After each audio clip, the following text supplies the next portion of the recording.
You زمانہ کې you Hindu مسلمان شو. مسلمانانو نه پوښتنه وکړه چې و مسلمانانو تاسو ته څوک قدردان دی؟ ورته وی موږ ته سیدان قدردانان دي.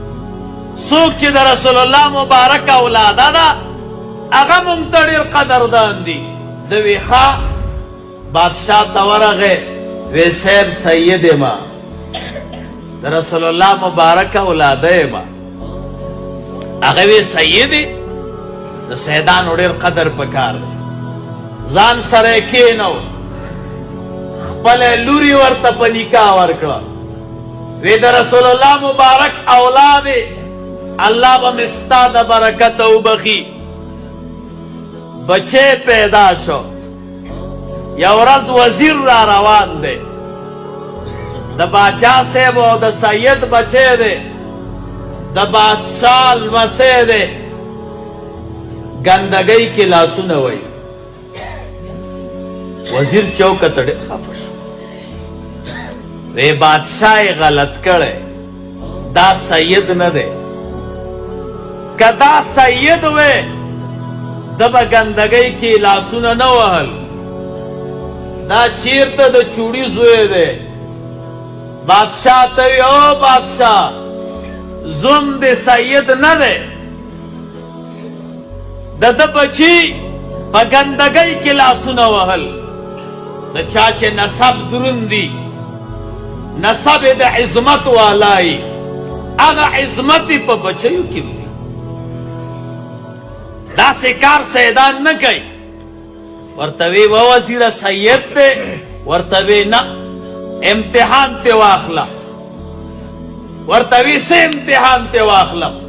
وی ورته ووایه چې او زومه سبا چې د بادشاهي دربار ته راځي نو زمري باندې به سور راځي. سیدانو نه سیدان د زمریو نه نه ډارېږي. زه مې روغوخته زومه وزیر در باندې اعتراض کړی چې سید نه یې. وی صاحب سید ما. وی چې سید سبا ته به زمري باندې سور راځي د بادشاهي دربار ته. ورته وی ښه صاحب. شپې چې لاړه کور ته په ژړا شي. وی ربه زه خو سید نه یم. ما خو چل جوړ کړو.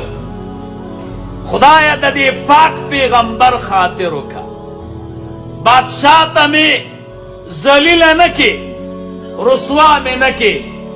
ویده شو خوب کې ورته محمد رسول الله صلی الله علیه وسلم راغی. ورته وی بچیه ولې ژاړې؟ ورته وی قربان ما تا ته په دروغ ځان منسوب کړی دی. سید نه یم چل مې جوړ کړی و. قربان بادشاه راته وایي زمري باندې به سور راځي. رسول الله مبارک خو ډېر غیرتي دی او ډېر مهربانه دی په امت. ورته وی بچیه مه خفه کېږه. څوک چې ما ته ځان په دروغ منسوب کي زه یې نه پرېږدم. بچیه سار چې راپورته شي د دروازې مخې ته به دې زمری ولاړي. سور شپې د بادشاه دربار ته لاړ شه. دی چې راویښ شو دروازې ته ووته. زمری ولاړو. لکۍ ورته ښکته کړه. سر یې ورته ټیټ که. دی ورباندې سور شو د بادشاه دربار ته لاړ.